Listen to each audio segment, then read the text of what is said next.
अस्सलामुअलैकुम नाजरीन। क्या दुनिया एक नई सुपर पावर की तरफ जा रही है? क्या अमेरिका अपनी ताकत खो रहा है? और क्या चीन अब मिडल ईस्ट का नया बादशाह बनने वाला है?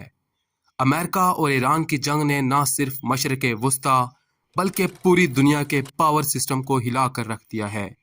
आज हम आपको बताएंगे कैसे ये जंग अमेरिका की ताकत को कमज़ोर कर रही है, क्यों चीन इस बहरान से फ़ायदा उठा रहा है और क्यों यूएई जैसे ममालिक अब अमेरिका की बजाय चीन की तरफ देख रहे हैं।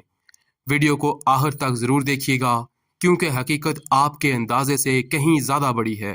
नाजरीन, अमेरिका और ईरान जंग सिर्फ एक इलाकाई जंग नहीं है बल्कि कि ये ग्लोबल पावर टेस्ट है।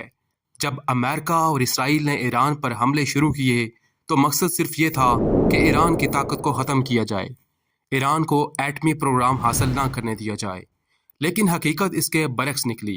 रिपोर्ट्स के मुताबिक ये जंग अमेरिका के लिए एक ट्रैप बनती जा रही है। अमेरिका के वसाइल और फौजी ताकत एक ही खित्ते में फंस कर रह चुकी है। इसमें अमेरिका को बहुत बड़ी शिकस्त नजर आ रही है और आलमी सतह पर भी अमेरिका की बहुत जग हसाई हो रही है। इसका सबसे बड़ा नुकसान क्या हुआ?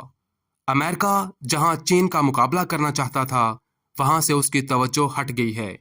इत्तेहादी ममालिक जैसे कि गल्फ कंट्रीज को शक होने लगा कि अमेरिका उनकी मुकम्मल हिफाजत नहीं कर सकता।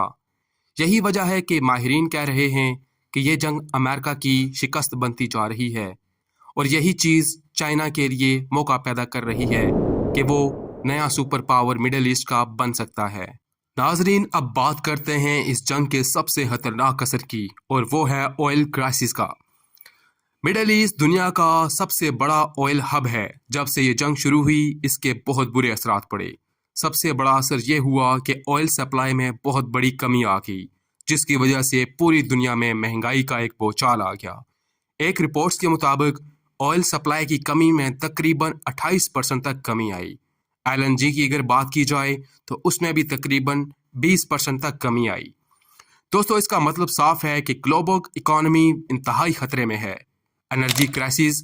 और लेकिन यहाँ एक ट्विस्ट है, जहाँ अमेरिका जंग में फंस गया वहीं चीन ने खामोशी से अपनी पोजीशन मजबूत कर ली। चीन ने क्या किया? ईरान के साथ स्ट्रॉन्ग ताल्लुकात बरकरार रखे और गल्फ ममालिक के साथ ट्रेड बढ़ाया। और ईरान की बजाय, क्योंकि ईरान में जंग जारी है, इस वजह से चाइना ने रशिया से और ब्राज़ील से तेल हासिल कर रहा है।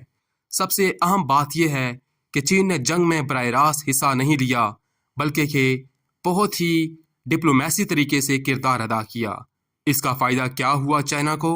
चाइना को बहुत बड़ा फ़ायदा हुआ कि वो मिडल ईस्ट में एज अ सुपर पावर बनकर उभर रहा है।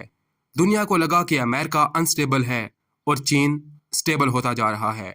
माहिरीन का अंदाज़ा है कि अमेरिका अपनी मिलिट्री पावर का यूज़ करके मज़ीद कमज़ोर होता जाएगा और दूसरी तरफ चाइना इसी का फ़ायदा उठाते हुए उभर कर दुनिया का सुपर पावर मुल्क बन सकता है। नाजरीन, सबसे शॉकिंग बात यह है कि यूएई जैसे अमेरिका के करीबी इत्तेहादी भी अब चीन की तरफ देख रहे हैं। क्यों? क्योंकि ईरान के हमलों ने गल्फ ममालिक को गैर महफूज कर दिया। अमेरिका फौरी प्रोटेक्शन देने में नाकाम रहा।